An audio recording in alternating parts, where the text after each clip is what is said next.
Hello. അപ്പോൾ ഇന്നത്തെ ക്ലാസ്സിലേക്ക് എല്ലാവർക്കും സ്വാഗതം. നമ്മൾ കഴിഞ്ഞ ക്ലാസ്സിൽ പഠിച്ചത് നാലക്ക സംഖ്യയുടെ സങ്കലനമാണ്. ഇന്നും നമ്മൾ നാലക്ക സംഖ്യയുടെ സങ്കലനം തന്നെയാണ് പഠിക്കുന്നത്. പക്ഷേ നമുക്ക് ഇവിടെ ഇങ്ങനെ കൂട്ടുമ്പോൾ ബാലൻസ് വരുമ്പോൾ എങ്ങനെയാണ് നാലക്ക സംഖ്യകൾ കൂട്ടുക എന്നുള്ളതാണ് നമ്മൾ പഠിക്കുന്നത്. അപ്പോൾ നമുക്ക് കൂട്ടാം. ഈ സ്ഥാനത്ത് നമ്മൾ എന്താ പറയുക? ഒറ്റ. ഇതോ 10. ഇതോ 100. ഈ സ്ഥാനോ 1000. അപ്പോൾ നമ്മൾ ആദ്യം ഇവിടുന്ന് കൂട്ടുക. ഏത് സ്ഥാനം കൂട്ടുക? ഒറ്റയുടെ സ്ഥാനത്ത് ഏതാ നമ്പർ കിടക്കുന്നത്? 4ഉം 2ഉം. ഇതിലേതാ വലിയ നമ്പർ? 4. അപ്പോൾ 4 നമ്മൾ മനസ്സിൽ വെച്ചു. 2 വിരലെടുക്കുക. 4 കഴിഞ്ഞാൽ 5, 6. അതിവിടെ എഴുതി. 10ൻ്റെ സ്ഥാനത്ത് ഏതൊക്കെ നമ്പറാണ് കിടക്കുന്നത്? 8ഉം 4ഉം. ഏതാ വലിയ നമ്പർ? 8. അപ്പോൾ 8 നമ്മൾ മനസ്സിൽ വെച്ചു. 4 വിരൽ നമ്മൾ കൈമെടുത്തു. 8 കഴിഞ്ഞാൽ 9, 10, 11, 12. 12 കിട്ടിയില്ലേ? ഇത്ര നേരം നമുക്ക് ചെറിയ സംഖ്യ കിട്ടിയിരുന്നത്. ഇപ്പം നമുക്ക് വലിയ സംഖ്യ കിട്ടി. ഇത് അങ്ങനെ തന്നെ ഇവിടെ എഴുതാൻ പറ്റുമോ? ഇല്ല.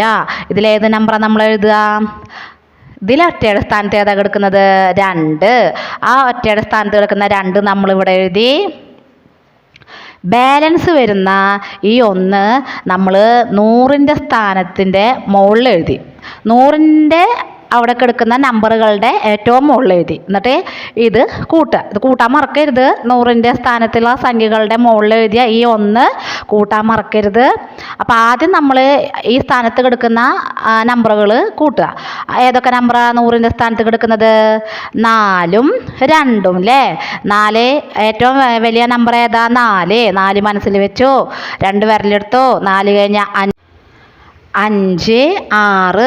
ഈ 6ഉം ഈ 1ഉം കൂടി നമ്മൾ കൂട്ടണം. അപ്പോൾ 6, 1 എത്രയാ? 7. ഇനി 1000ൻ്റെ സ്ഥാനത്ത് എത്ര നമ്പർ കിടക്കുന്നത്? 3ഉം 1ഉം. ഏതാ വലിയ നമ്പർ? 3. അപ്പോൾ 3 നമ്മൾ മനസ്സിൽ വെച്ചു. ഒരു വിരലെടുത്തു. 3 കഴിഞ്ഞാൽ 4. അപ്പോൾ എത്രയാ ഉത്തരം കിട്ടിയത്?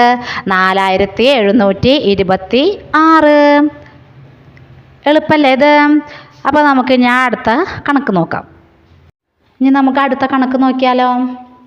5478 കൂട്ടണം 2145. അപ്പോൾ നമുക്കിവിടെ സ്ഥാനം തിരിക്കാം. ഒറ്റ, 10, 100, 1000. ഏത് സ്ഥാനത്ത് നമ്മൾ കൂട്ടേണ്ടത്? ഒറ്റയുടെ സ്ഥാനത്ത് നിന്ന്. ഒറ്റയുടെ സ്ഥാനത്ത് കിടക്കുന്ന നമ്പറുകൾ ഏതൊക്കെയാ? 8ഉം 5ഉം. വലിയ നമ്പർ ഏതാ? 8. അപ്പോൾ 8 മനസ്സിൽ വെച്ചു. 5 വിരലെടുത്തു. 8 കഴിഞ്ഞാൽ 9, 10, 11, 12, 13. 13 നമ്മളിവിടെ എഴുതി. 13ൽ ഒറ്റയുടെ സ്ഥാനത്ത് ഏതാ കിടക്കുന്നത്? 3. ബാക്കി എത്ര വരുന്നത് നമുക്ക് ബാലൻസ്? 1 എവിടെ എഴുതണം? ഇപ്പുറത്തെ സ്ഥാനത്തിൻ്റെ മുകളിലെ നമ്പറുകളുടെ മുകളിൽ എഴുതണം. അപ്പോൾ ഈ 1 എടുത്തിട്ട് ഇവിടെ എഴുതി. ഇനി 10ൻ്റെ സ്ഥാനത്ത് ഏതൊക്കെ നമ്പറുകളാണ് കിടക്കുന്നത്? 7ഉം 4ഉം. വലിയ നമ്പർ ഏതാ? 7. അപ്പോൾ ബാക്കി 4 വിരലെടുത്തു. 7 കഴിഞ്ഞാൽ 8, 9, 10, 11. 11ഉം ഈ നമ്പറും ബാലൻസ് വന്ന ഈ നമ്പറും കൂടി കൂട്ടുമ്പോൾ എത്ര നമുക്ക് കിട്ടുന്നത്? 12. 12 ഇവിടെ എഴുതി. 12ൽ ഒറ്റയുടെ സ്ഥാനത്ത് കിടക്കുന്നത് ഏതാ? 2. ബാക്കി വരുന്ന 1 ഇവിടെ എഴുതണം. അടുത്ത സ്ഥാനത്തിലെ നമ്പറിൻ്റെ മുകളിലായിട്ട് എഴുതുക. 1 ഇവിടെ എഴുതി. അപ്പോൾ 100ൻ്റെ സ്ഥാനത്ത് ഏതൊക്കെ നമ്പറുകളാ? 4ഉം 1ഉം. അപ്പോൾ 4 ആണ് ഏറ്റവും വലിയ നമ്പർ. അത് മനസ്സിൽ വെച്ചു. ഒരു വിരലെടുക്കുക. 4 കഴിഞ്ഞാൽ 5. 5ഉം 1ഉം 6. 1000ൻ്റെ സ്ഥാനത്ത് എത്ര നമ്പർ കിടക്കുന്നത്? 5ഉം 2ഉം. 5 വലിയ നമ്പറാണ്. അത് മനസ്സിൽ വെച്ചു. ബാക്കി 2 വിരലെടുത്തു. 5 കഴിഞ്ഞാൽ 6, 7. മനസ്സിലായില്ലേ? അപ്പോൾ നമുക്ക് ഉത്തരം കിട്ടിയത് 7623. അപ്പോൾ ഈ വീഡിയോ കണ്ടിട്ട് അത് കഴിഞ്ഞതിന് ശേഷം ഈ ആക്ടിവിറ്റി, ഈ 3 പ്രോബ്ലംസും ചെയ്ത് നോക്കിട്ടാ. ചെയ്ത് നോക്കിയാലാണ് നമുക്കിത് ഫ്ലുവൻ്റ് ആവുള്ളൂ. ബാലൻസ് വന്നിട്ട് എങ്ങനെ നമ്മൾ നാലക്ക സംഖ്യകൾ കൂട്ടാൻ പറ്റുമെന്ന് നമുക്ക് ശരിയായിട്ട് പഠിക്കാൻ പറ്റുള്ളൂ.